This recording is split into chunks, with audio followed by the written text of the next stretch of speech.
Base da nossa meditação, Salmo 51.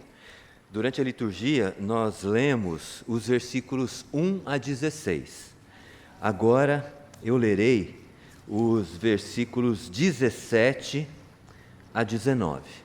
Salmo 51. Aqueles que puderem, abram o texto das Escrituras neste salmo para juntos meditarmos na palavra do Senhor e aprendermos aquilo que o Senhor tem para nós nesta manhã.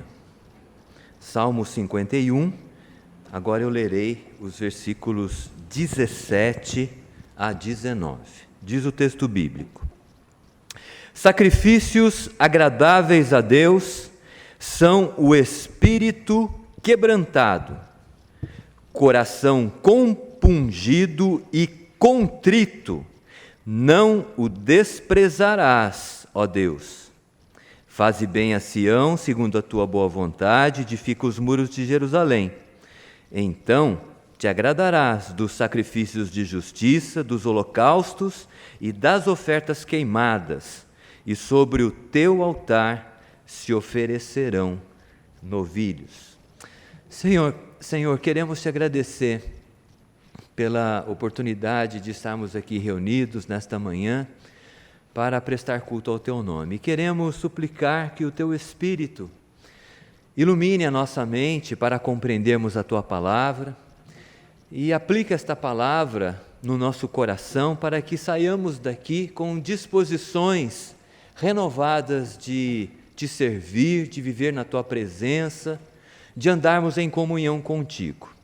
Apesar de mim, ó Deus, fala ao nosso coração, porque é em nome de Jesus que oramos. Amém.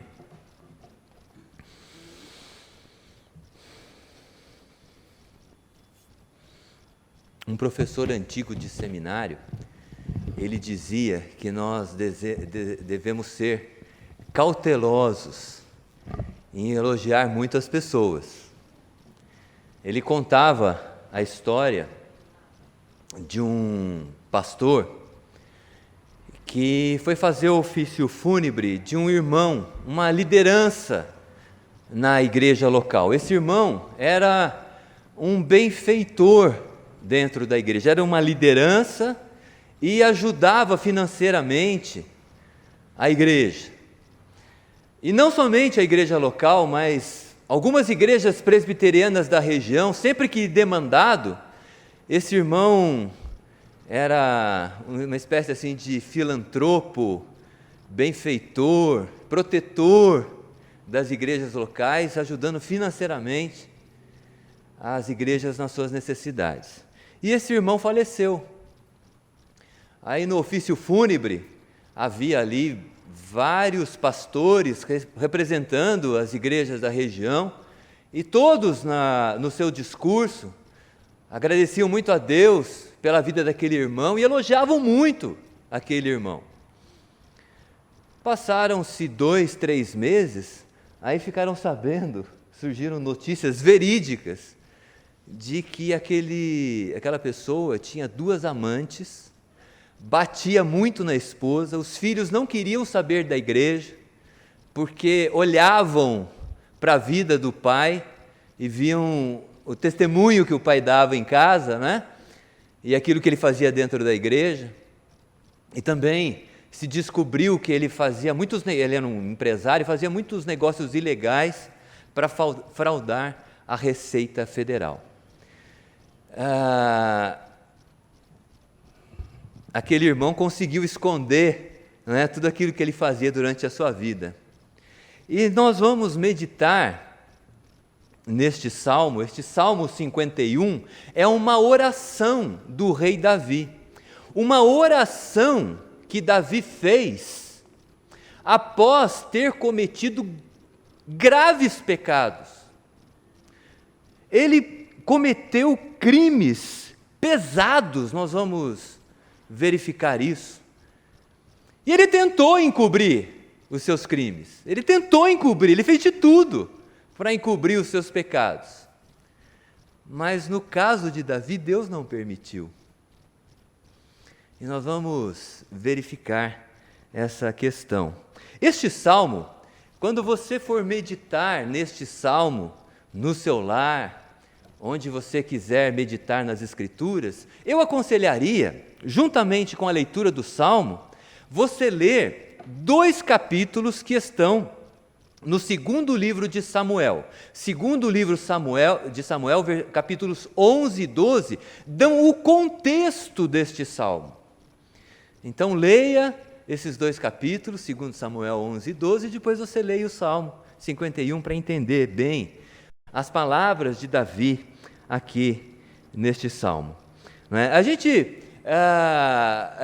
precisa primeiro também, uma observação que eu faço, não é? Nós vamos ver que a Bíblia narra os pecados de Davi.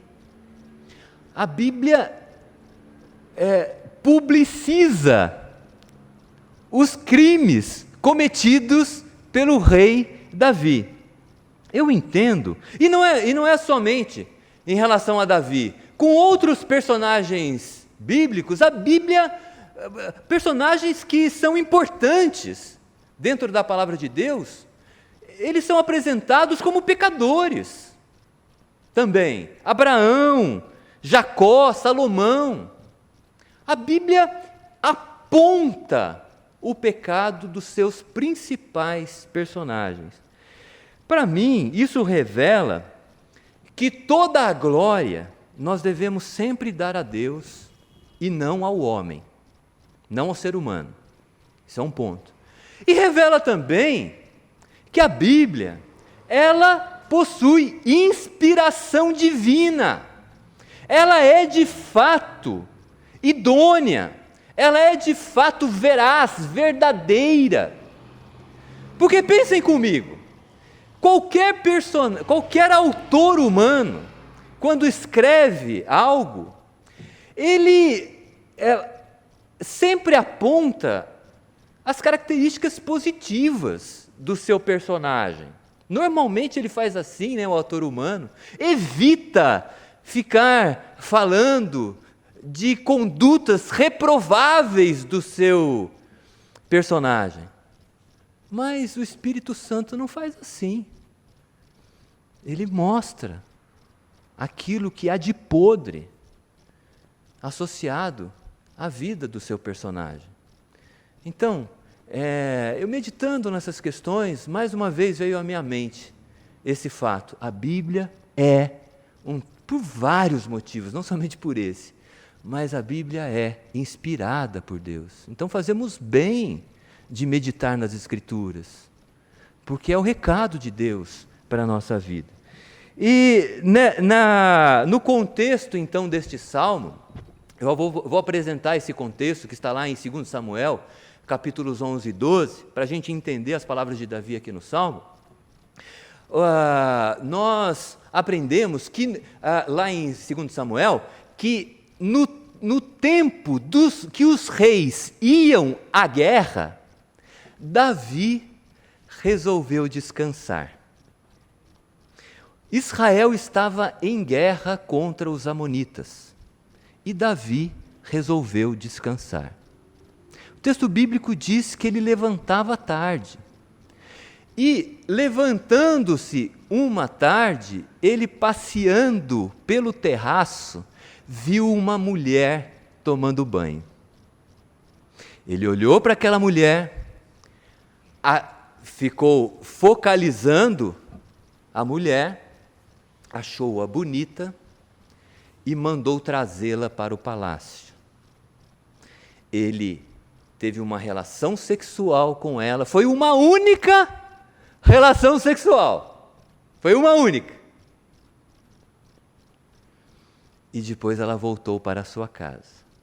Isso revela, olha, essa única relação sexual foi a causa de terríveis tragédias nessas duas famílias, família de Davi e família de Batseba, que Davi chamou para o palácio para coabitar com ela. Ela era casada com um soldado leal ao rei, chamado Urias, que estava na guerra.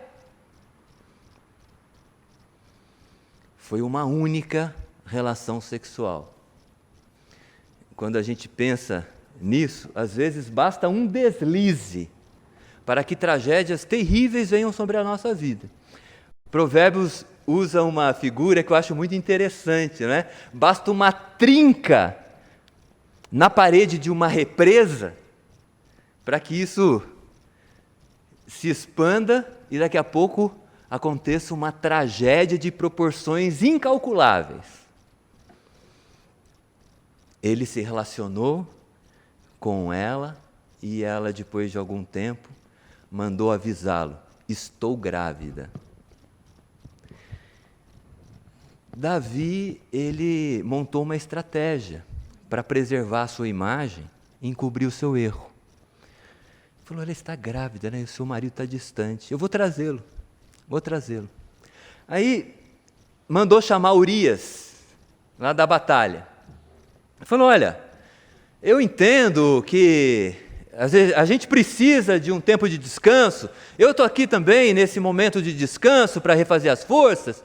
Eu sei da sua lealdade, do seu compromisso, por isso eu resolvi trazê-lo para você ter um tempo descansando aqui, passando um tempo com a sua mulher, para você desfrutar esse momento com a sua mulher. Davi não contava com o caráter idôneo, honesto de Urias. Urias: muito bem, muito obrigado, rei. Só que ao invés de ele ir para a sua casa, ele permaneceu na frente do palácio do rei, junto com os servos de Davi, onde ele dormia. E o desejo dele era voltar para a guerra. Davi, quando soube disso, que ele não foi para casa, falou: trouxe você, para você ter um tempo aí agradável com a sua mulher e tal. Não, mas como? Eu voltaria, eu desfrutaria do convívio com a minha esposa, enquanto eu sei que o comandante dos exércitos do rei estão acampados ao ar livre, correndo perigo, estão numa batalha. Eu jamais me sentiria tranquilo, em paz, de ficar com a minha esposa. Aí o Davi viu que ele era uma pessoa assim, persistente, e falou: não, ok, eu vou mandar você de volta para a batalha. Mas deixou ele ali. Aí teve uma outra ideia, né? Vou fazer um grande banquete, chamou Urias, o embebedou e falou: agora desça para sua casa. Mesmo bêbado, ele foi para a frente do palácio dormir com os servos do rei. Aí Davi viu que o plano A não deu certo, né? Vamos para o plano B. Escreveu uma carta, entregou para Urias e disse assim: Urias, entregue isso para o comandante do exército, Joabe. E na carta estava escrito: olha, coloca esse homem, Joabe, coloca esse homem na frente da batalha mais apertada, onde os homens, onde os soldados inimigos sejam mais valentes. E Joabe fez isso. Uma parte de Israel, dos soldados de Israel, morreram nessa frente de batalha, juntamente com Urias. Davi recebeu a notícia, né, e disse assim: tudo está resolvido. Ninguém sabe de nada, os servos aqui do palácio são leais a mim, a minha imagem está preservada e eu vou até passar por um homem bom, porque Urias morreu, mas agora eu vou tomar a mulher dele para ser a minha esposa e vou cuidar dela. Tudo está resolvido. Davi não enxergava os seus pecados. As pessoas não enxergavam os pecados de Davi também, mas Deus via que o que ele fazia era mal aos olhos do Senhor. Olha, nesse episódio, Davi cometeu vários crimes. Davi cometeu assédio sexual em relação à sua súdita, que redundou num adultério. Davi praticou assédio moral sobre o seu soldado. querendo, manipulando para que ele fizesse a vontade dele. Praticou abuso de poder, porque colocou na frente da pior batalha para que ele morresse. E, obviamente, ele praticou um assassinato. É espantoso que o homem que a Bíblia diz ser segundo o coração de Deus tenha praticado tantos crimes. E ele não enxergava isso. Eu não sei se, quando você para refletir sobre essa história, se você se assusta como eu. Porque era o homem segundo o coração de Deus, que cometeu pecados graves, se afastou do Senhor e cometeu pecados graves. E ele não percebia. É interessante que o pecado tem essa característica também, né? Ele nos aliena da realidade. Mas, como eu disse, Deus estava enxergando tudo, e Deus enviou o seu profeta para confrontar o pecado de Davi. Chegou Natã na presença de Davi e disse assim: Rei, eu quero lhe contar uma história. Pois não. Havia um homem muito rico num local, com muitas ovelhas e muito gado, e um homem pobre ao lado dele. Tinha uma única ovelhinha. Essa ovelhinha era tão querida que ela ficava dentro de casa, comia do bocado deles, daquele homem. Mas chegando um viajante naquele local, naquela cidade, na casa do homem rico, ele resolveu lhe oferecer algo. E ao invés de tomar uma de suas ovelhas, um de seus animais, tomou a ovelhinha daquele homem pobre. E o rei Davi ficou furioso. Quem é este homem? Ele merece morrer! Com essa declaração, ele declarou a sua própria sentença, porque o profeta Natã disse para ele: Tu és o homem. Davi, Deus te ungiu rei. Davi, Deus te livrou de todos os teus inimigos. Deus te deu bens. Deus te deu tudo aquilo que você queria, mas você desprezou a palavra do Senhor, ferindo Urias a espada e tomando a sua esposa como mulher. Aquilo que aconteceu com Davi revela que um homem temente a Deus, se ele não cuidar do seu relacionamento com o Senhor, ele pode praticar males de dimensões incalculáveis, sem se dar conta disso. Eu não sei quanto a vocês, mas para mim isso é assustador. Você pecar e permanecer alienado do pecado.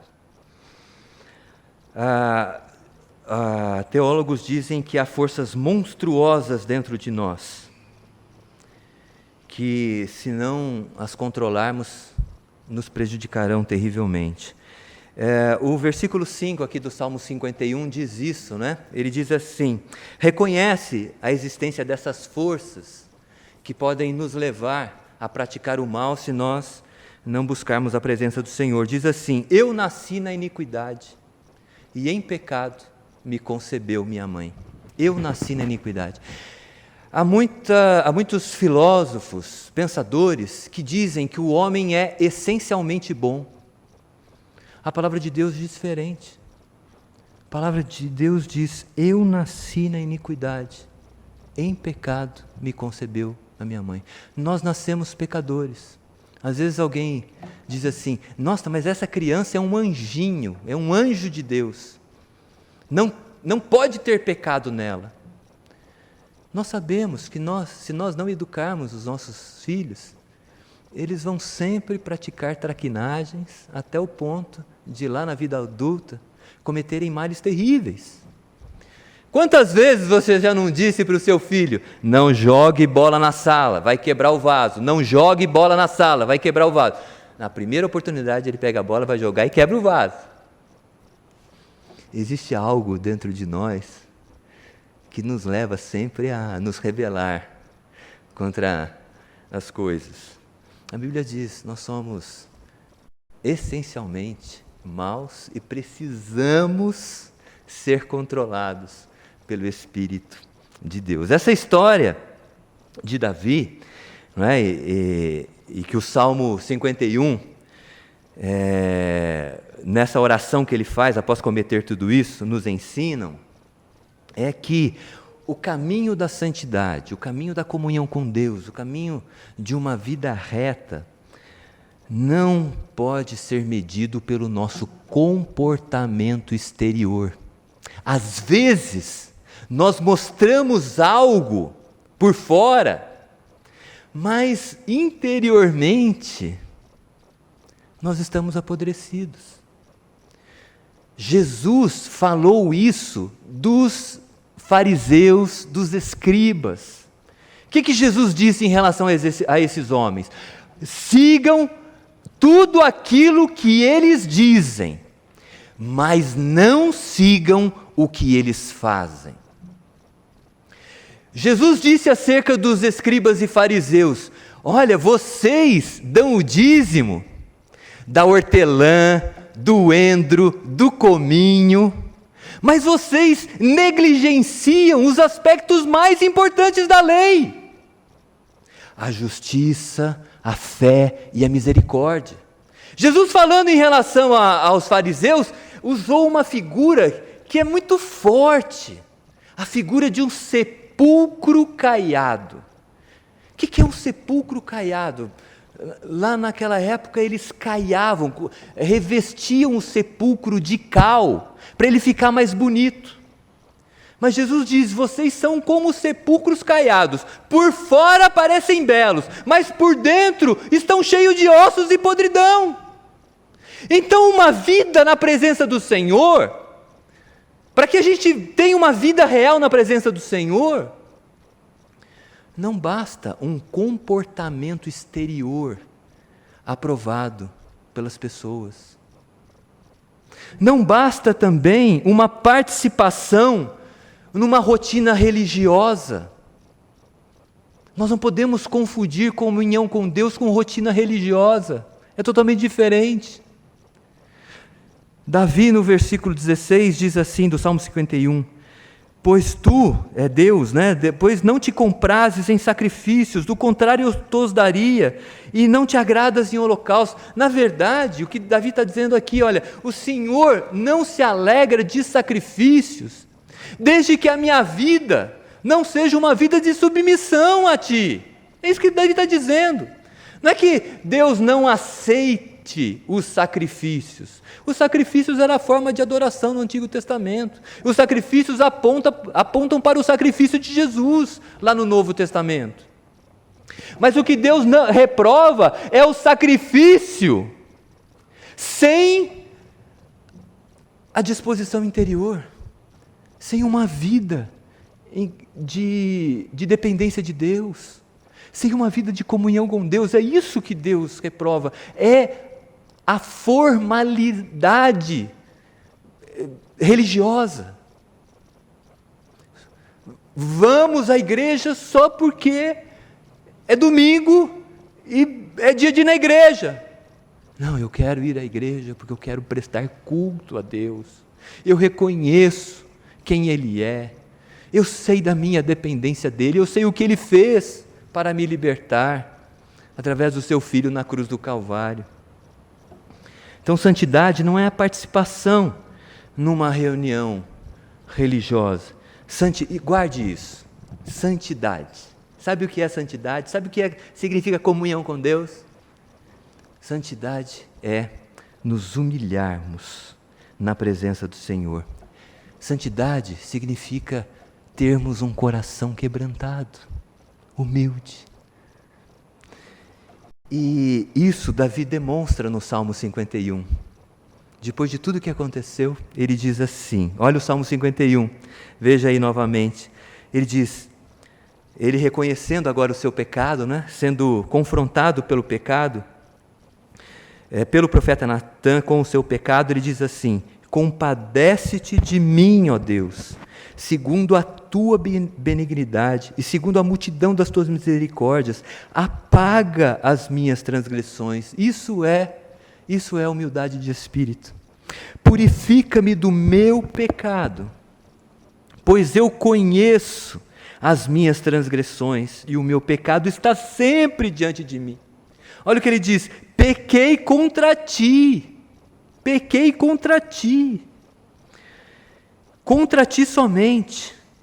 Ele pecou contra si, pecou contra a Batseba, pecou contra o marido dela, ele iludiu a sua família, iludiu os seus servos, mas ele diz aqui: pequei contra ti.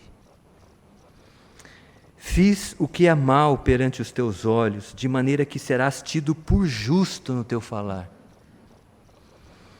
No versículo 9, Davi diz assim: esconde o rosto dos meus pecados e apaga todas as minhas iniquidades. No versículo 14 ele diz: livra-me dos crimes de sangue, ó Deus, Deus da minha salvação. Deus quer que continuemos a lhe prestar culto. Deus quer, mas quer que nós continuemos a lhe prestar culto com um coração humilde, quebrantados na sua presença. Com essa passagem bíblica, nós aprendemos que podemos esconder os nossos pecados dos homens, mas não de Deus. Então, antes de nos preocuparmos com a nossa imagem diante dos homens, vamos nos humilhar diante de Deus. Vamos falar: Senhor, me ajuda, Tu sabes quem eu sou, me ajuda a andar na Tua presença. Nós aprendemos também que isso é importante, né? Porque às vezes a gente não considera essa realidade. Davi, ele experimentou um grande desassossego no seu coração, em função dos pecados cometidos. Ele experimentou uma grande perturbação. E o pecado, ele tem esse reflexo. Ele perturba a nossa alma. As nossas emoções, os nossos sentimentos, eles ficam desequilibrados. A nossa maneira de pensar, ela fica deturpada. Nós não pensamos corretamente. Porque nós abrigamos o pecado e não o confessamos. A pessoa que abriga o pecado, ela experimenta algo que é descrito aqui foi o próprio Davi que escreveu, Salmo 32, verso 3, diz assim: enquanto calei os meus pecados, envelheceram os meus ossos, pelos meus constantes gemidos todo o dia. Porque a tua mão pesava dia e noite sobre mim, e o meu vigor se tornou em sequidão de estio. Quando nós não confessamos a Deus os nossos pecados, a nossa vida fica uma vida seca, sem ânimo, sem alegria. Esse desassossego na alma só é superado quando nós confessamos o nosso pecado a Deus, né? Nós lemos: pequei contra ti somente. Então, nós aprendemos aqui que não podemos terceirizar a nossa culpa.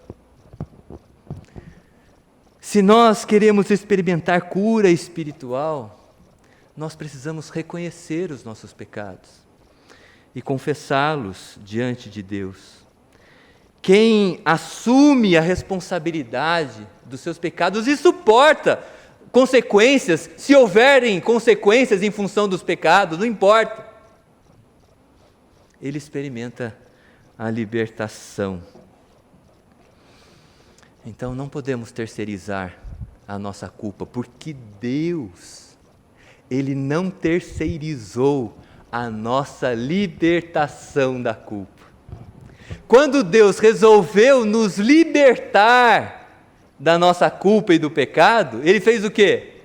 Ele enviou seu Filho, Ele se envolveu com a questão. Ele enviou Jesus para morrer na cruz e pagar o preço da penalidade do nosso pecado. Ele se envolveu com a obra da salvação. Então, nós também não podemos terceirizar as coisas erradas que nós fazemos. Davi, ele poderia ter dito assim: puxa, mas realmente eu estava cansado, eu precisava de um tempo de descanso.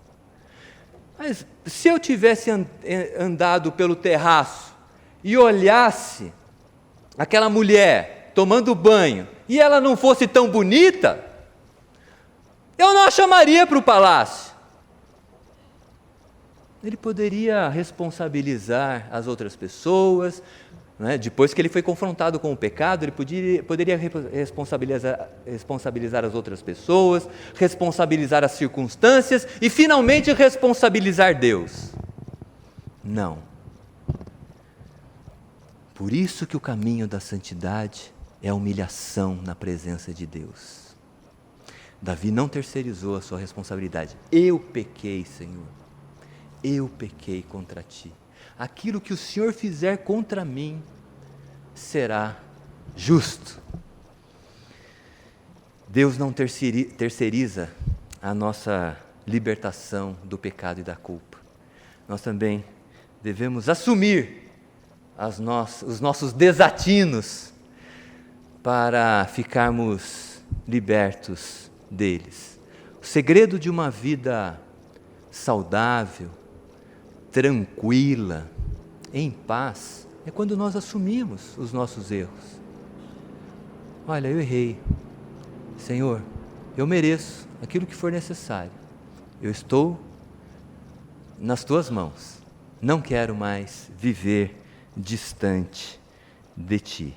Uma vida de comunhão com Deus não tem a ver com comportamento exterior, não tem a ver com uma religiosidade aparente, tem a ver com uma atitude de humilhação na presença do Senhor. Isso nós devemos fazer diariamente, orando e lendo as Escrituras para conhecer a vontade de Deus para a nossa vida.